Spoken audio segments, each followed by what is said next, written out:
Hello, hello. Welcome to I Like Art podcast. My name is Sara Glupker, and I'm so glad you're here today. I am super jazzed because I have one of my favorite artists and people on my show. This is like a huge moment. I'm so excited.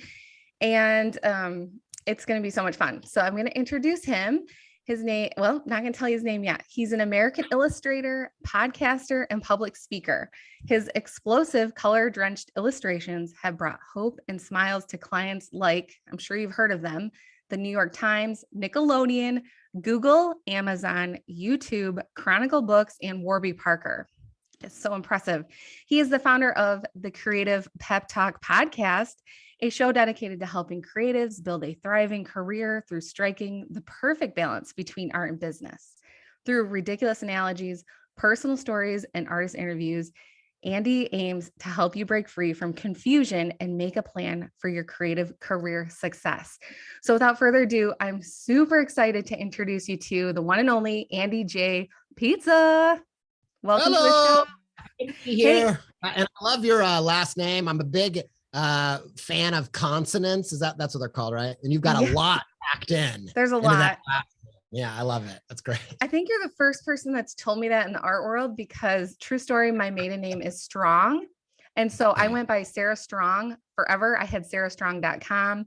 And then I remember on my first date with my husband, I said, oh, by the way, I had an art class with him. And I said, what's your last name? I don't even know it. And he said, Glupker. And I was like, music stopped. Like, excuse me, can you spell that for me?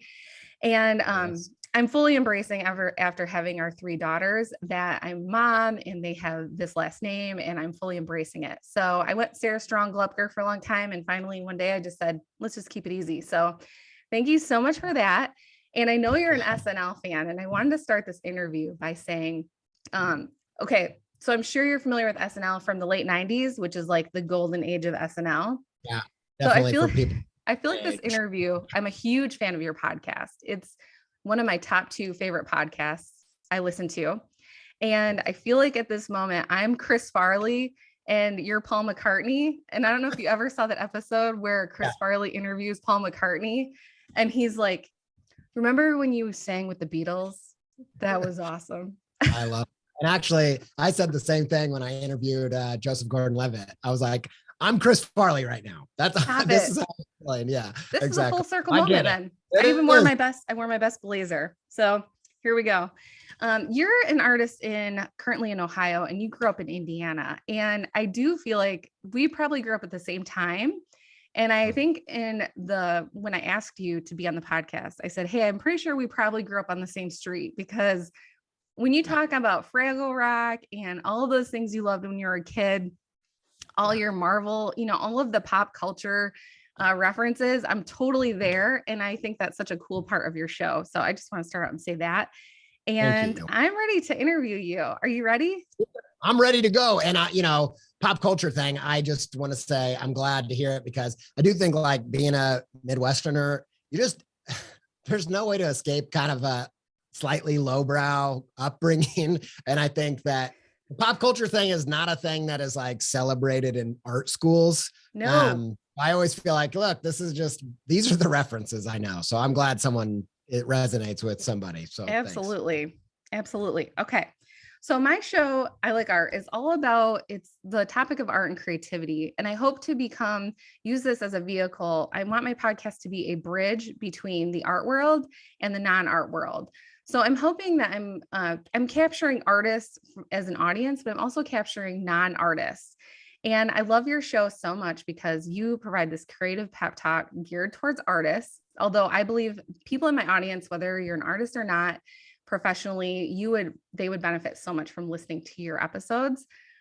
But for today, I'm hoping that you can provide some kind of creative pep talk for all. So it's like a creative pep talk for all, maybe to help spark something inside of somebody. And I'm definitely not here to turn everybody into a professional or commercial artist. I'm here to help people express themselves and use that as a way to heal the world and heal and process things and communicate and tell stories. So I'm hoping that we can do that today. Let's start out, Andy, by sharing your story. So you can go as far back as you like. What was your childhood like? did you make art as a child? What age? Kind of a little backstory. Sure. Yeah. And I love that. I think, um, just to affirm what you're saying about whether you're a hobbyist or a career creative or whatever. I really, my kind of core belief, and my story, I think, really illustrates this. My core belief about life is that the person that you are yourself is a thing that's not something you need to overcome. It's a thing that you need to cultivate.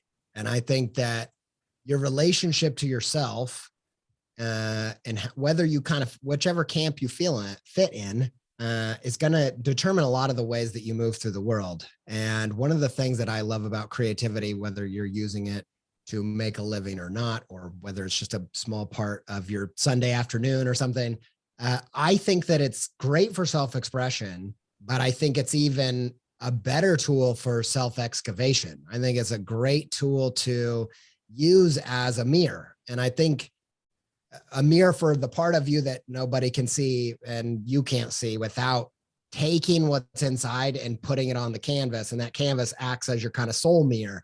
And so I think that that's really why I would encourage anybody to like go make creative work, whether it is a goal of yours to do anything with it. If it's just personal journaling, essentially, I think you should do it because you are a thing to explore, to excavate, to cultivate. And that is a great way to get started on that. And I think especially for us Midwesterners, we grew up in a culture that is mostly the opposite, that mostly says you are a thing to overcome. And look, there are parts of myself that I've definitely had to overcome. There are parts of myself that are, that have downsides that you have to kind of figure out how to get through, or you have to figure out how to reroute or rechannel that stuff. There is that stuff. I'm not saying there's not, but I think if your fundamental attitude is, I am something to overcome, I am something to repress, I am so like that. I mean, I just think psychological, everything you read about the best practices of what we know from studies, like that is not going to lead you where you want to go. And so I just want to say that. I know it's No, I love it. That's at the so top, good. but yeah, That's so good. And it means, yes, especially in the Midwest, there's a big problem with that. And I know raising kids now, giving them the advice and to teach them how to do things differently than when we were raised, that's a real challenge because it is a big cultural problem. So thank you for touching on that. I think it's, I think it boils down to how the Midwest thinks about shame and pride. Like, I think if you think about it long enough, you'll think that shame is really celebrated. It's really like the tool for, molding people, and pride is seen as something to, resist. And just a bunch of stuff there. And actually, I'm going to tell you a little bit about my childhood, and it's kind of this isn't off the top of my head. This is something I've been kind of working on both for talks and books, and trying to figure out how to kind of nail it down to get to why I came to that conclusion that I just was talking about. And I think what it is, growing up, I've always had ADHD. I've always been a creative weirdo. And, I remember even far back, like first grade, it was this one kid. He was the only kid that could keep up with me. Like we were both hyper crazy, just doing weird, saying absurd things like that. It's all ADHD stuff. And one time we were doing the after school, like gym program thing. I don't really remember. And we're running around like crazy. And he's like, "Hey, I gotta stop. I gotta go get my medicine." I was like, are you sick? And he's like, "No, I just have to take medicine because I'm so hyper." And I was like, "What? I'm like, you have to take medicine for the way we are?" And so that was like my first hint, but that I've always been ADHD. And but when I was a kid, everybody in my life would tell me I was just like my mom. And I loved that because she was a creative weirdo. She's loud, crazy, creative weirdo. And I thought she was the coolest person. And so I loved hearing that. But then as I got older, that relationship to being like my mom really changed as I watched that, like, show and tell means you crush kindergarten, but they don't even grade it in high school. And actually, I don't know if you noticed, but like I became a professional show and teller. Like that's what I do for a living. Yeah. So I'm I love good it. at showing. But you know, as I grew up, like this relationship to being this creative weirdo just started to become, you know, complicated because they're not things that are rewarded or celebrated in most of our systems. And I also watched my mom's life just kind of fall apart. You know, she left our family, started a new family, ended up, you know, on having a bad drug addiction and an abusive boyfriend and all this stuff, ended up in the hospital. And I remember just thinking like, those words just like, you're just like her. Like this is what happens to people like you. And the thing, as I've been writing about it and working through it creatively, I look back and I realize that what happened at that time is I really felt like I want to be the opposite of her. How can I take all that stuff about me that is like her and repress it and push it down and overcome it and all that kind of stuff? And I failed at that for a good like 5 or 6 years, and eventually got diagnosed with ADHD. And when I got diagnosed, as I was like digging in, I started thinking, okay, it's usually hereditary. My mom is meeting all of these things. I think she's undiagnosed, but I think this is where I get it. And I started to see her really differently. And I started to realize all of these failures that she has, all the time she failed, she was failing at doing something that wasn't her. She was failing at trying to be a normal kind of stay-at-home mom. She was failing at being a waitress. She was failing at, being a secretary. Like she was not failing because of who she was. She was failing because she was trying to be someone she wasn't. And I think what happened in that moment was I started to change the way I saw self. I changed the way I felt about my relationship to being like her. And I started to feel like, what if I was more like her than she ever was? Like, what if I tried to cultivate this? And I think that I think the seed of that was there from a young age, from high school, because I did know that, like, okay, she tried to be normal, did not work out. She tried really hard. She tried like for 18 years. It's not every single effort she made, it blew up in her face. And I think, but it took me until the ADHD thing to kind of understand, like, oh, what's happening here is plan A, the norm, or plan B is not an option for me, because I'm not going to be able to will myself into being a different person. I've got to take a bet on the weird taste, skills, and abilities that I have. And all of those, for me, fit into creative things. And so that's why from that age, around 18, I pursued an illustration practice and different, creative outlets as a journey, because I knew trying to be something I wasn't was not in the cards for me. Yeah. Oh my goodness. You are helping so many people by sharing your story in that. And thank you so much for sharing that. I know that's got to be a little difficult, to talk about things like that.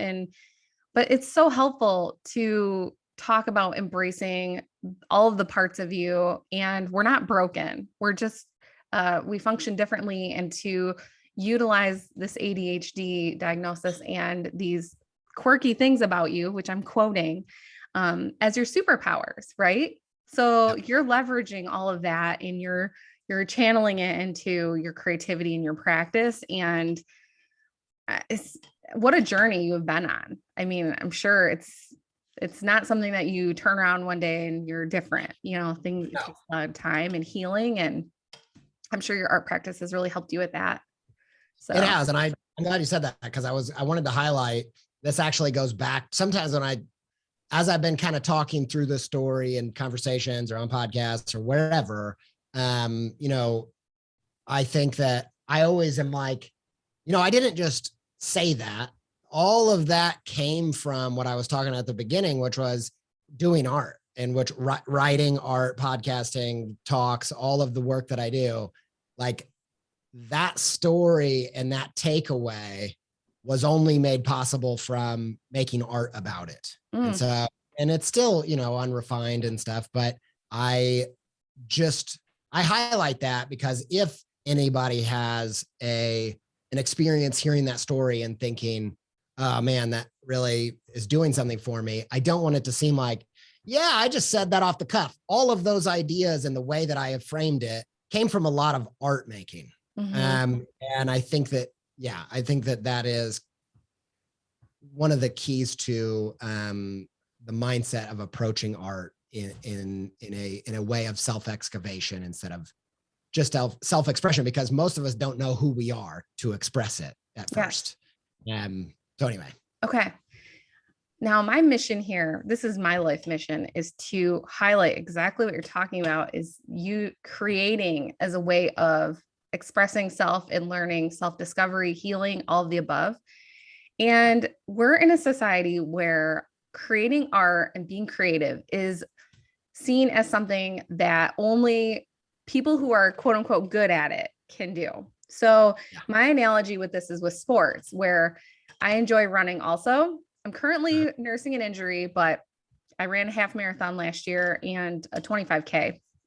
And I've been running for a few years and ran in my young adult life. And my analogy with this is, if I want to run and I'm a mom, I've had children, I'm obviously not in the shape I was in my 20s, and I want to run, that's very accepting that somebody just starts running. You buy a pair of running shoes, you put them on, you start running, you run maybe down to the corner and back, or, the first time you run one lap at the track. But we wouldn't as a society say, well, I'm not going to make it to the Olympics, therefore I shouldn't start running. Like, that's so ridiculous to think about. But as a society, as far as creativity, we have this disconnect where people say, I can't even draw a stick figure. My third grade art teacher told me I was no good at art. Therefore, I am not creative and I shall not create. So this is my mission with my podcast, is to break that story and change it and encourage people to make the bad drawings, make the bad, song, or whatever your art form is, cook a recipe and totally burn it. I mean, who cares? But so I'm really, really thankful that you're here talking about that, because your story, because I hope that it connects people and it gets them excited and thinking about, why more, because why is so important. It's not just you have this idea or this nudge, but why is creativity so important? So if I have somebody here who's thinking that they want to start creating, but they're overwhelmed, because I think that there's a lot of overwhelm that happens after you get this little spark of an idea to do something. How do you overcome that, especially if you have ADHD and your inside of your mind feels like a pinball machine, and you have a ton of things going on, and you're a parent and you have another job and all of the things? How do you do that? Where do you start? That's a great question. And how you start is you just start. And that's a lame answer to a great question, but I'm going to unpack it and hopefully there's something better in there. But, I think that I feel the same way about sports as most people do about creative work, in that I love playing basketball. I hate watching any sport. It's too boring. I'm like, why are we watching them play a game? Like, I'd like to play the game. I don't want to watch someone else play the game. And so I love playing basketball, but I really struggle to find any outlet for that because I am awful. I am an awful basketball player. Me too. Right? And so, especially when there's a social component to it, which there is in basketball, I feel like a burden, or I feel like embarrassed or whatever. But I also love this meme that is that comes from Mr. Rogers. Have you ever seen it, about him drawing? No. Seen that? It's where he says, I pulled it up here. He says, do you like to draw with crayons? I'm not very good at it, but it doesn't matter. It's the fun of doing it that's important. Now, I wouldn't have made that. and they say, I'm missing part of it, but he says at the end here, it just feels good to have made something. And I just love this idea of like doing it, even though you're not good at it. And I think even when we get to that self-expression, self-excavation, and the why, all of those things are things that I really believe in.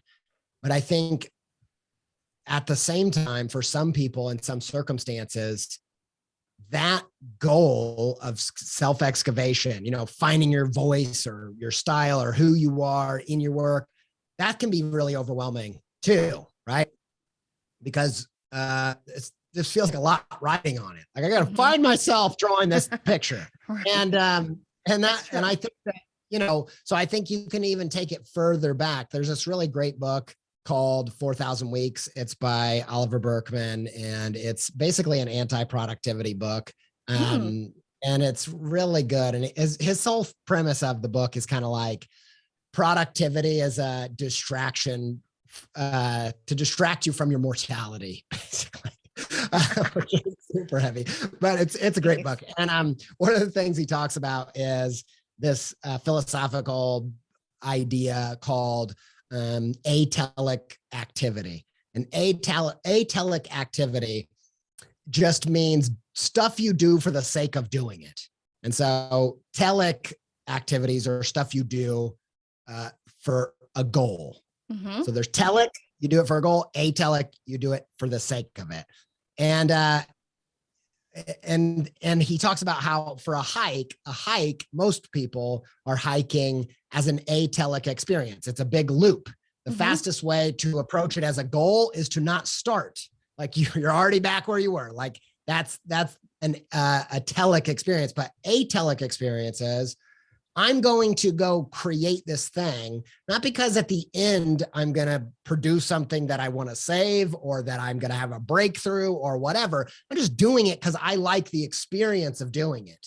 Mm-hmm. And I think that for me in my creative practice, even early on in my career, I spent all of school, all of my college experience studying illustration and design, and the year or 2 years after that, completely, absolutely goal oriented with my creativity. Like I want to turn this into a career, because if I don't, I'm going to turn up just like my mom. I'm going to be a complete wreck. I've got to figure out somehow to make this work for me. And that way of approaching creativity ended up in just a complete dead end. Mm-hmm. Like you can't just make the work to get something from it. And so after like I had crashed and burned, I ended up taking down my website. I had to get a job. The only job I could get was in a youth shelter, which was very ironic because I'd spent all of my energy to try to avoid traditional employment because it felt like a jail, to ending up in traditional employment in a jail. And so, because it was a youth shelter, juvenile detention center. And so when I was there and I'd really hit a wall, that's kind of what I started to realize, is that I've got to have a more authentic relationship with my work. It's got to be coming from a place that's deeper than a goal, deeper than I need to make money on this. And so for me, and I think this could apply to anybody, whether you eventually would like to turn it into a career or if it's just for the sake of making it and having that experience, I think that this applies. And that's when I started to approach my projects at that stage, purely based on my own obsessions and my own interests and my own influences. And I really tried to push past any influence that I felt like I had that could have been an attempt to be something I wasn't, even like indie music, which I do genuinely love. But at the time I thought, this is kind of cool and it's a little bit hip, and I can't be sure if I'm like putting this on as a mask to get some social cred. And so I went back to my childhood before I knew about social cred and tried to think about like, what were the things that viscerally moved, that just I was crazy about, that I want to explore making stuff just because. And that, I think anybody can do that. Anybody can, no matter where you are, no matter how good you are at it, whatever, and figure out creative work that is meditative or cathartic or fun. You can put on, like, honestly, I highly recommend, I used to in high school, put on headphones, blast some like Sigur Rós, and just go into a trance for like 3 hours, just collaging, painting, everything. At the end of it, I had nothing to show for it. It was awful. But it got the ball rolling. And I think as you do things, if you'll do them without thinking, because that thinking brain, I think that's left brain energy. You'll get into that right brain, automatic, intuitive, and it'll just start kind of flowing. You don't even need 3 hours either. I just want to say 10 minutes is good. Set a little timer. I set timers for things. That's so good. There's so many great takeaways from this. I'm a little overwhelmed in a good way. And it's a good thing. One thing I wanted to, I love all that, by the way. I think that's just awesome. There's two things. One, I love how you really took a step back after finding out about your diagnosis, and then really processed when you had that light bulb moment of when people say that you're just like your mom, and then how you realize you've been running from that and trying not to be a certain way, but then taking those steps back. And because I know I have experienced the same thing, where I think we all have this, where there are just parts of our appearance that we're like, oh my gosh, I hope I'm never like that. Or I just sounded like my mom. Oh my gosh, I'm turning into her. But then in a way, taking a step back and honoring, not only thinking that, there's no really bad or good, but it just is. And you are 50% your dad and 50% your mom. And to embrace those parts of you and not try to cover them. So I think that's so cool that you acknowledge that, and it's like making not lemons out of lemonade, but shining a different light, looking at it from a different lens or viewpoint. And I think that's really helpful. I think that if we all did that and kind of had more of that bird's eye view of kind of where we came from, and realize, there are going to be bad parts, or there are going to be things that you might not like, but there's also parts of this person that you came from that are really good and need to be celebrated, and to not shy away from who you are, but just, figure out a way to move forward and accept and be accepting of both I feel like doing this in my own life has really helped me accept my parents more. And I think when you have kids, you realize someday my child is going to have this same moment looking back at me. And I really hope that they give me this grace and they accept me and all of my flaws. And they realize that they are half of me, but part of me is pretty cool. Part of me is not anyway. So I love that. And I do love talking about the why of creativity, why there are different reasons why we create. What about play? So you have this desire to play basketball, and it's not because you want to become a professional basketball player, but you just enjoy it and it's fun. And I think we don't pursue things just for fun as much as we should. Agree? I agree.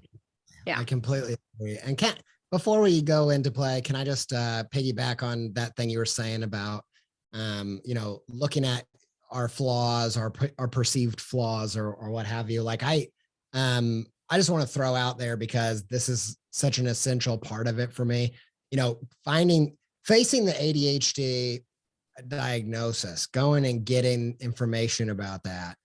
One of the reasons, like I said, all the way back to first grade, I had hints that maybe that was true. And then in high school, there were lots of things throughout my life that made me think, maybe I think that's a thing. And I think what ends up happening is when you repress or run from the things about you that you perceive as bad, you are, you're not like one of those, old school stereos where they have all the, like, you can turn down the bass and put up the treble and the mids and like all these different things. Yeah. Like, I don't think you're more like a volume knob.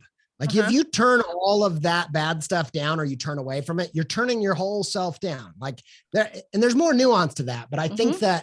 that it's kind of like Dr. Jekyll and Mr. Hyde. Like what Dr. Jekyll realizes is he can't destroy Hyde without destroying himself. Like Mm-hmm. that's like a common interpretation of that book. And it's the same way for you. You can't, smash all of your weaknesses and stay alive and have your strengths too. And so for me, I think a lot about how this is kind of like, I think it touches on this psychology of people like Carl Jung, who would be like, you need to face the shadow, you need to integrate it.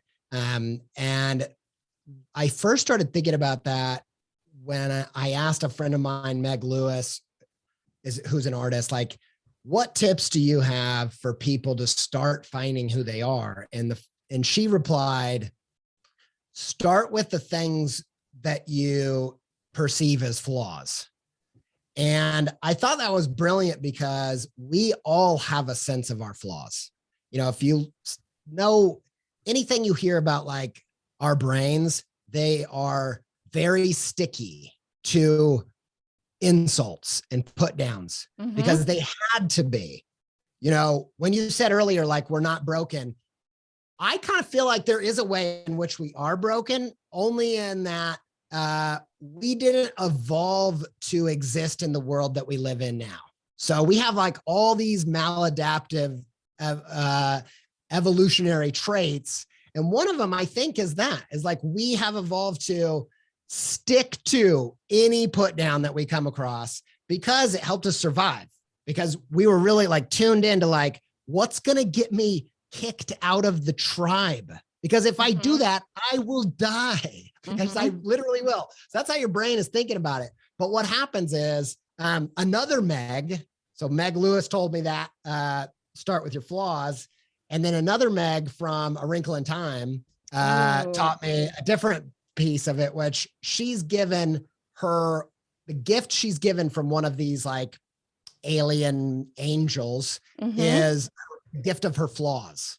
And you're like, that's lame. That's the worst gift ever. And in a moment where she like really needs it, like the climax of the story, she's thinking about like, what gifts was I given? And she's like, oh, I was given my flaws. And she's like, okay. And one of them was like, I'm impatient and I'm, I get angry or whatever these things are. And then she realized, and they came so quick to her because we are so in touch with our flaws. That's the gift. And so, but at the flip side of that gift is a strength. And so when I started to dive into the ADHD stuff, I started to see, and this is kind of what reframed my mom for me, was when I realized like, oh, the words that they had, because they didn't have ADHD and they didn't have the diagnosis and all this stuff, the word that they knew to describe what my mom was is scatterbrained. Oh, yep. But if you look up the definition of scatterbrain, it's almost identical to the definition of divergent creative thinking. And so like, it's the same way for when you're impatient, like the flip side of that might be efficient, right? Like, so I just wanted to, I know, sorry, I went on a giant tangent, but I just wanted to highlight that thing about why I think it matters to not repress or run from yourself. It's not just because I'm not oblivious to the fact that I've got a bunch of problems. I actually do. Like I do. They cause all these behaviors cause me all kinds of issues, but not getting acquainted with that means that I miss out on all the other stuff. And I can't really deal with the problems if I'm, pretending they don't exist. Anyway, sorry about the tangent, but no, I just wanted. Not sorry. This is perfect. This is wonderful. Do you believe that, okay, so I would consider you a multi-passionate entrepreneur. I'm sure you've heard that phrase before. You are an illustrator and a podcaster, a storyteller, a speaker, and what am I missing? I'm sure I'm missing. Oh, you have the Co-Loop group podcast. Yeah. I don't know how to describe what that is. It's a artist management company that I co-founded. I don't run it, but I co-founded it with Ryan Appleton. That's super cool. So you have all these things going on, and was there ever a time when you had the light bulb moment or the nudge to create the next thing, the next project, and part of you is like, oh crap, oh geez, one more thing. I know when I told my husband I want to start a podcast, I mean, I've been doing art and selling it for 16 years, so he's kind of, it's like that guarded, like, oh, okay. And he's thinking, should I say something? Should I not? What is she doing? But did you ever have that moment where you just knew you had to do the thing? And now that you have realized that you are that you have ADHD, that this is like the perfect fit for you because you don't get bored. I'm speaking for you, but it makes sense with for me, if it's with my personality, having my hand in many different projects. But I don't know if you've ever had a moment or if you felt criticism from others for, do you really need to do that one more thing? Do you really need to add that to your plate? How do you navigate that within yourself and with others?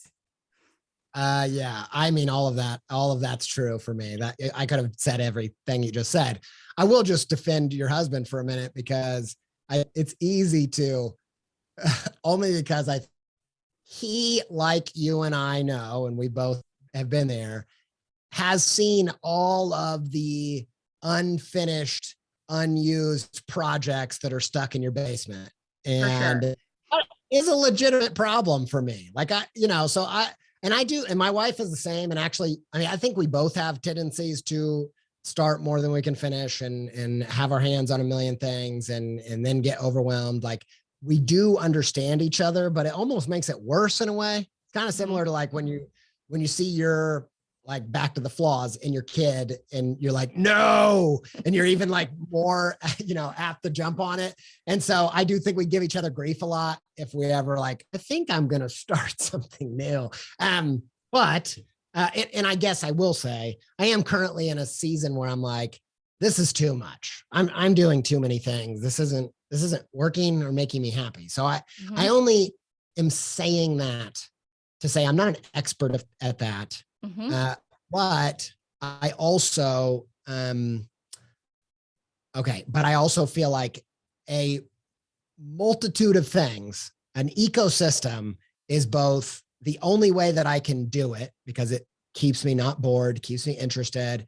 There's a lot of cross-pollination. It really works in kind of a cyclical way where part of the reason I started the podcast was literally as we'll call it a sawdust project. This is a sawdust principle from the business world where it's this idea that like when lumber companies realized that sawdust was actually their greatest product, like that was their waste product. And then they realized like, oh, we can turn this into like particle boards and kitty litter and all this stuff. And so the podcast for me is really like, it was really just like, I've read all these books to build this business. I've worked super hard to break through in these different illustration areas. And all of that knowledge is just sitting on the floor as sawdust and I can turn it into something. Yeah. And so now those, all these different ecosystems are both feeding each other creatively. It's literally like, I think of it like the corn is feeding the cows and the cows are fertilizing the corn. You got to do that. Like, it's just, that's the way it kind of goes. And so, yes, I completely affirm it for sure. But I also think it is untenable as well. Like it's not, you can't just, it's a tricky thing. But I will add one little thing that has helped me a lot to manage all of that. And it's that at the same time, speaking to this multi-hyphenate, multi-passionate, that kind of creative person, which, I definitely identify that way. I think that, I think part of it is conditioning. Like we're conditioned to think you must do one thing. Yes. And I agree with that 100%. And I have felt the conflict, the inner turmoil around that. I think partially because of the conditioning, partially the way the world's set up. But I think there's also another side of it that is, there's maybe a truth to it, but the way that we interpret it doesn't work. So for me, the way that I think about the one thing, I do think I do one thing. I just don't think it's a what. I think it's a why. Yeah, I think it's storytelling. I think every single thing that I do, I'm using the same story element. I'm using the same, abstract creative tools. I'm doing it for the same reason. And all of these outlets, I'm just applying them in a different way. Different mediums. Yep. And so I think having that glue, a deeper thing that goes beyond what materials you're using, what medium you're working in, and I think that there's just something to like getting to, and I think it can be a long journey, but getting to, I always think of this. I love the story of George Washington Carver. Have you ever heard me talk about that on the podcast? Okay. I'll just say real quick. Is this the story of like George Washington Carver tells a story. He's the guy who invented peanut butter, by the way. So we owe him a lot. Everything. With peanut butter. And he, he talks about this conversation that he said he had with God. And he said that first he was like, why did you create the universe? And God was like, too big of a question. Try something more your size. And he's like, why did you create man? And he's like, still too big. And he's like, why did you create the peanut? And then he said that God is like, all right, I'll show you. I'll show you everything the peanut is capable of. And I thought, man, just little peanut, like spending your life on that, like that's worthy of a life, I think. And trying to figure out like, what is the glue? What's the thread? It's you, but what are you? What is this? What is your brain a machine to do? Like, anyway, that helps me a lot because I do think everyone's going to get overwhelmed. If you're doing all those things, I feel like if you can find like, oh, the basis is this, it's going to give you a lot of clarity. It's going to give you a lot of peace of like, this isn't a bunch of disjointed stuff, Yeah. Anyway. I think that's so freeing. It just is. Yeah. It's like a breath of fresh air. I'm a creator and you're a storyteller. And this is where I'm from. This is where you're from. That's wonderful. I know it's going to help a lot of people. Okay. We don't have a ton of time left. So I'm trying to think of what I want to ask you next. So your podcast, The Creative Pep Talk, has helped me so much. And I know it's helped, I don't even know how many artists, a ton, thousands and thousands. And it's really shed light on, the creative process, but also that mental piece, the mental game. You have these series. It's each episode feels like a journey and there's music and it's beautifully edited. I just want to thank you for creating that very mindful content. And as a podcaster, it's like, thanks for raising the bar so dang high, but it's so good. It's so good because I think we can all strive to be better. And, thank you for really putting in the effort. And I know there was probably a period of time where maybe you were funding it and there wasn't, this is like a passion project, but thank you for that. And also I just want to touch on, the fact that you're from the Midwest. And I think that it's such a great time to be an artist because the world is so big. Everything is online now. And did you ever have a moment where, and I know I grew up in Northern Michigan on a dirt road, and you just think that you're this kid that came from absolute nowhere. And I don't know if you ever had that moment, but I just want to say, why not a person from the Midwest? Why not a person coming from, because I think the Midwest has gotten a lot of stuff, as far as our reputation. I don't know what it is. And we are very nice people and we love our casseroles, but why not a person from the Midwest? Or, is there anything you want to say about that? I just want to thank you for showing that anything is possible. Your Co-Loop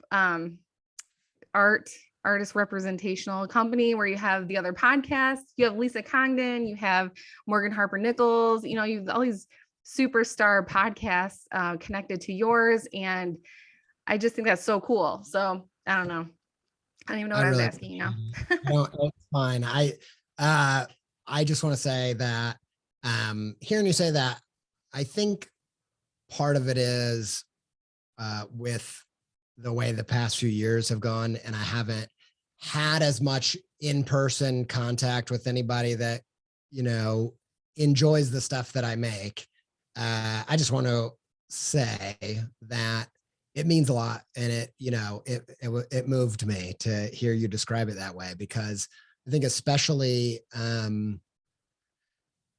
think that when it comes to any tips or tricks or whatever that we talk about on the show, I'm very pumped about doing that side of the show. Like I like doing that kind of stuff. And it means a lot if any of those things help people. Mm-hmm. But I think that on the side of the creative front of upping, the music and the storytelling and the journey and all that kind of stuff, I always think like, I'm not sure everyone realizes how much of a creative labor this is, because Mm-hmm. it's so much like energy and creativity Mm-hmm. that I try. Like, I see it as art. It's just another Mm-hmm. different type of art. And so I just wanted to say thank you, that it means a lot to be seen Mm-hmm. for that. And I really appreciate it. Yeah, it takes a And whole lot. yeah, go ahead. Sorry. Oh, okay. No big deal. All right. So I want to talk about your projects and exciting things you have coming up in 2022. What do you have coming up that you want to share? Good question. And I'm doing this thing where I keep going backwards. I know we don't have much time, but I just want to say the Midwest thing too, because I ignored that part of the question. Oh, it's cool. Yeah, I feel you on that. And I will say one practical thing, and then I'll say one heartfelt thing. The practical thing is, I think when I lived in England for 5 years, and my wife's British, and I lived over there, and I went to college there. And my first couple jobs came from visits. I went to London and kind of did some networking and connections and stuff there. And at the time, because so much of it was happening over the internet with email and stuff like that, I thought, oh, I can do this anywhere. And that's part of the reason why we moved back to the Midwest. And then instantly all of that work just dried up. And I was like, what? And I don't think I realized the part that geography was playing in getting my start there. But like I said, it dried up, but then all of the great stuff happened after being in the Midwest. And so I just say that to highlight the fact that I do think you can do this from anywhere. I think that you don't have to go to school. You can make it up however you need to do it. You can do it. Lisa Congdon, you spoke of her, like she didn't start painting until she was, I don't know, maybe 40, something like that. Like way not the norm, exception to the rule. Like you can be all the exceptions. Mm-hmm. But I just highlight for people, you can't say, I'm not going to live in New York, and then ignore the fact that is a obstacle that you are going to have to, acknowledge and overcompensate for, because I'm speaking to past Andy. It's like, you can't just move from, near London into Indiana and just be like, yeah, it'll be all the same. Like there are reasons why those are the hubs. There are reasons why going to art school is so common for the people that end up in the New York Times. There's a bunch of reasons why that is. But there are reasons. And so again, it's kind of goes back to the shadow thing of like, don't ignore the obstacles. Don't be like, oh, I live in the Midwest and that's not how it's typically done, but it doesn't matter. No, it does matter. Mm-hmm. You just have to come to terms with it and realize. So for an example, when I started to realize that, I thought, oh, I have so much less overhead living in the Midwest, that I'm going to use some of that extra money to prioritize going to conferences, to prioritize travel, to compensate for the fact that I'm not going to live in New York. And those things work. You just have to acknowledge them and face it. On the other side, on the Midwest side of, the heartfelt side, I would just say that, I think that it's very easy to mistake impact with glory. So I think like it's easy for you to look at your favorite artist and think they have 500,000 followers and think, man, the glory, like how many people are in that audience? How many people go to that rock show to glorify and worship that musician. They don't. They are there because that artist had an impact on them. Mm-hmm. And so I really think that being Midwest in a way has been a complete advantage for me because it taught me to speak from the heart and get real and open up and be and not put on airs and not put on a mask. And I think that that's so essential to creativity. And so I feel like wherever you are, you can actually flip it, just like we talked about with your flaws. You can flip that thing, and that can be your competitive advantage if you are intentional about it. I think like you said at the beginning of the show, we talked about all the pop culture references. That's not a cool thing to do if you're, a New York Times illustrator, right? Like no other New York Times illustrator is referencing Chris Farley every 3 weeks on their podcast. Like that's weird. But it also ends up creating a unique podcast. And so whatever your particular situation is, I think if you're mindful about it, it can be a strength. Just an obstacle. Yeah. Oh, I like that. Thank you for sharing that. How much more time do we have here? We got 15, 20 minutes, I think. Okay, cool. I want you to name a dream collaboration or project that you have, because I think saying it out loud is I don't have thousands of followers yet, hundreds of thousands or anything, but what is the dream that you'd be willing to share? Yeah, I think probably my biggest current dream is to do a TED Talk. Like I really just want to do a TED Talk, and I want to do it kind of the artsy way, like the artists that do it, less researchy, more, I kind of use analogy and storytelling as a sort of poetic thing to tell stories about various things. So I really like to do that. That's kind of that's on my bucket list. I feel like even though I'm an illustrator and that's how I got my start, I think public speaking is probably my favorite creative outlet. And I think of it, I once told a buddy of mine that I want to be the opposite of a stand-up comic because they go for laughs and I'm going for tears. I don't like making people cry, but I do. So I'm not like sick. I feel like tears are kind of the metric of when you're encountering something meaningful. And so that's kind of how I think about, that's what story, like jokes or laughs, stories, like the same mechanics, but tears. Like that's how I think of it. And I said, so yeah, I want to be the opposite of a stand-up comic. And he's like, oh, it's a lay down tragic. That would be the opposite. And so that's kind of what I think of as my creative outlet. It's like being a lay down tragic. And so, yeah, I would really like to do something like that. I also dream of doing, and I've had some opportunities that I can't really speak about, like almost opportunities in the entertainment world. Were one in particular was with like the dream collaborator, and that fell through a couple years ago, and like we got really far in the process, and I think part of it was COVID. There was a bunch of things, but I'd like to continue to explore, creative outlets in movies and TVs. And we have some things kind of in the back burner, but that stuff is so fickle, I would say. Yeah. So you don't want to jinx it. You don't want to talk about it. It's too soon. Yeah. I can't wait. It's so fun to watch an artist and their career unfold. And I do hope my listeners really take the time and get to know you even more if they don't, which they probably do, but to follow you and see what happens in the future. It's so exciting. And the TED Talk, I can totally see it. I think that's awesome. In fact, yeah, I think it's call up Ted right now. I'm calling Ted. Who's this Ted?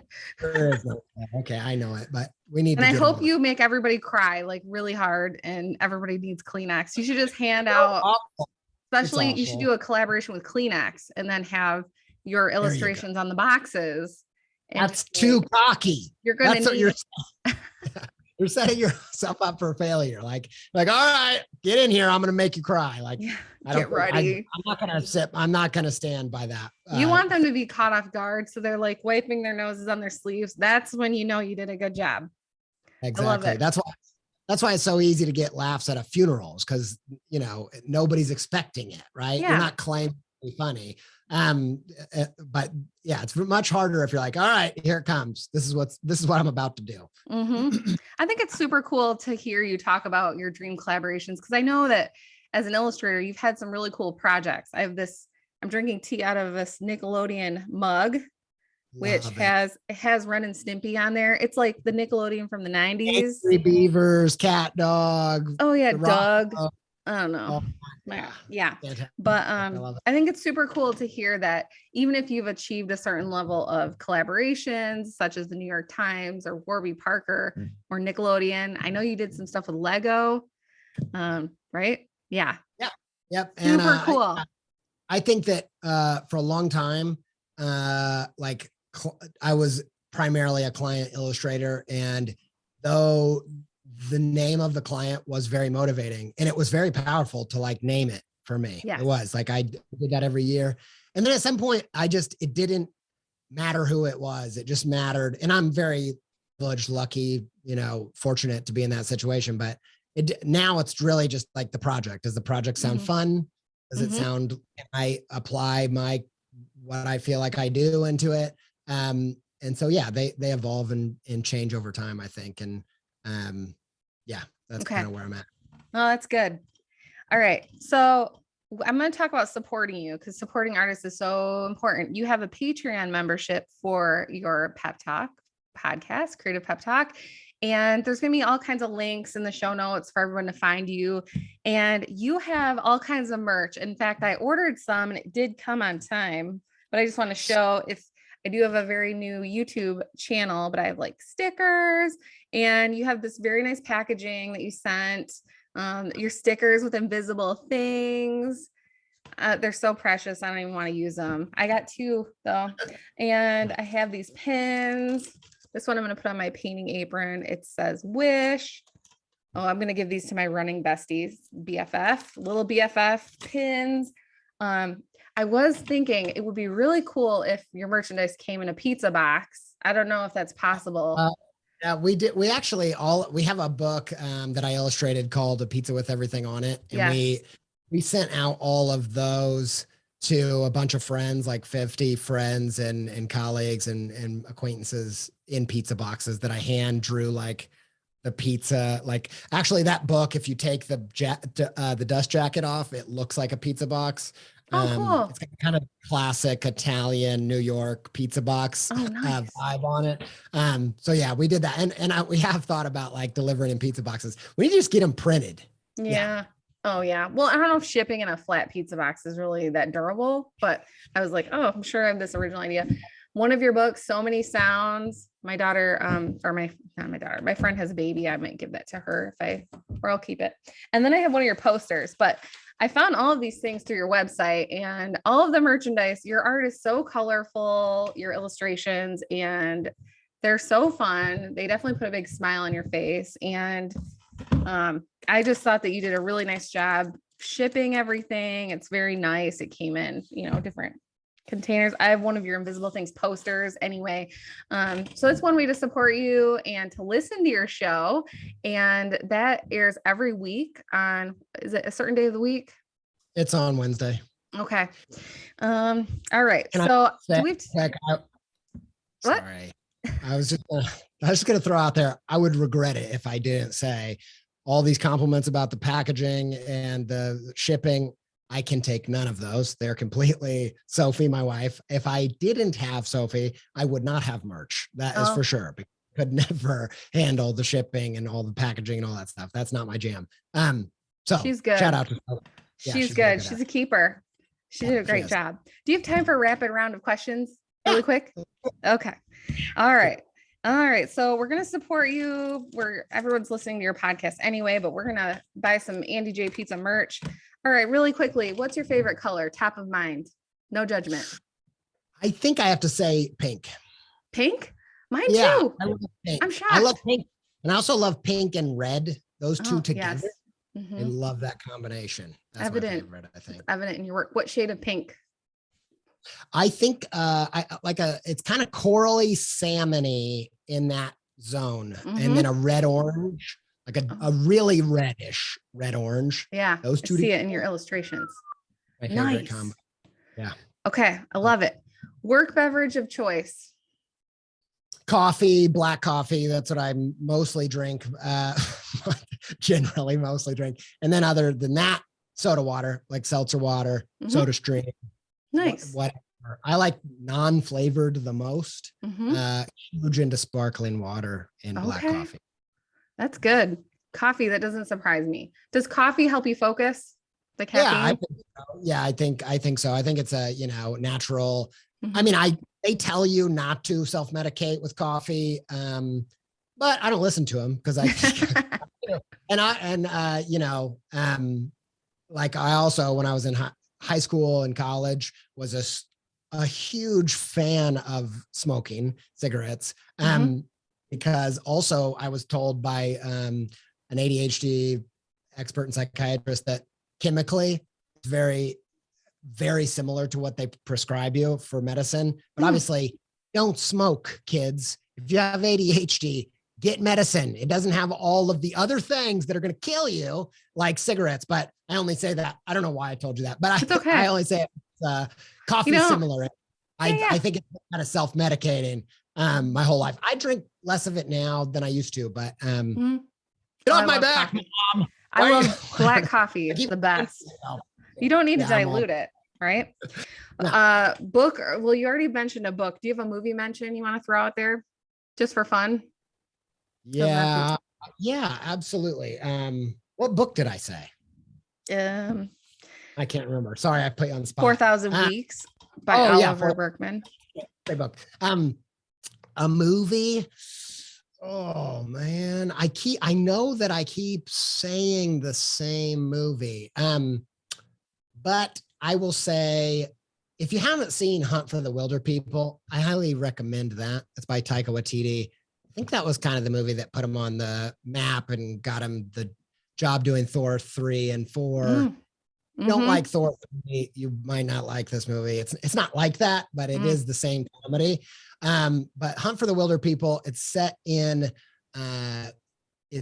the bush in New Zealand. That's where mm, Taika's from. And why I love we're talking about stand-up comedy versus lay down tragedy. It is the most purely balanced dramedy that I've ever seen. It's so heartfelt. It will make you cry.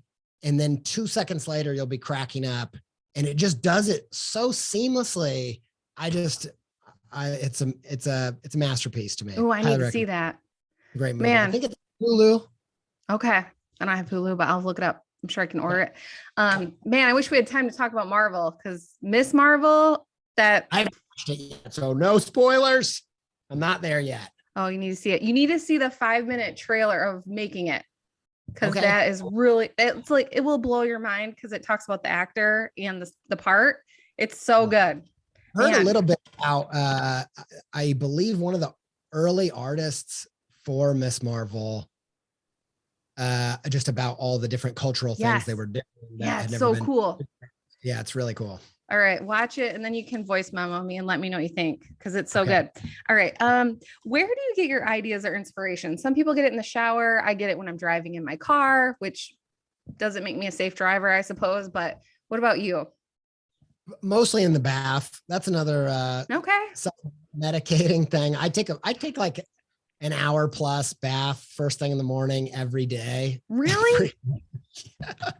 That's where I write all the podcasts on my phone. I write them in Are you there, and serious? I really do.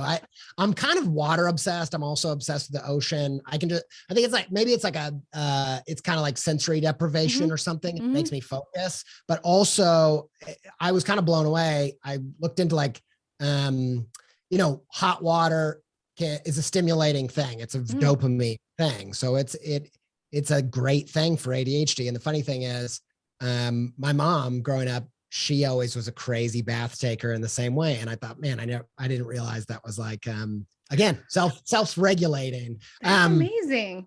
Yeah. So that's where most of them come from. But I also would just say the way I recognize them and what I think is an idea for me, what's a story is a surprising truth or something. And by truth, I mean something that was true for me. So, and so if it's something, and I always notice it because it's a thing that I feel compelled to share because I think it's surprising because people don't think this. People don't. And so whenever I have one of those, like a great story is a promise of a surprise, and a great ending to a story, they say, is surprising but inevitable. Where you're like, oh, it had to happen that way, but I didn't see it coming.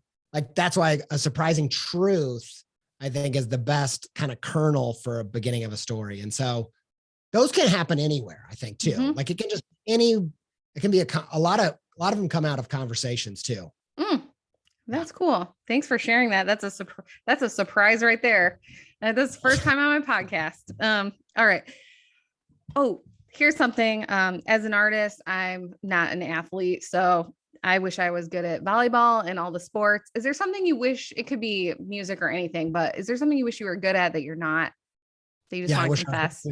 I wish I could play piano. I wish I could play guitar. Like I wish I would have learned some of that because I think it's a different type of creativity. You're accessing a different an intuitive side that's just different. And I wish I could just jam, man. I wish I could just be in a room and jam, and I can't. So that's probably I'd say that. Or basketball. I know. Me too. Same, basketball. I bought a ukulele for my studio thinking I would just learn online, and freaking haven't gotten it out yet. So maybe I'll make I was thinking of some reels, like just pretending to play, but I'll probably get a lot of really bad troll comments. Okay.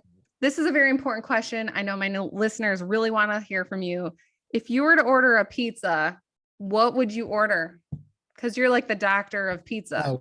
So easy. So I like the wood fired kind of like classic, from Europe, that kind of vibe. That's my favorite crust. So I'm going like the chewy, like it's got a crisp outside, but it's chewy.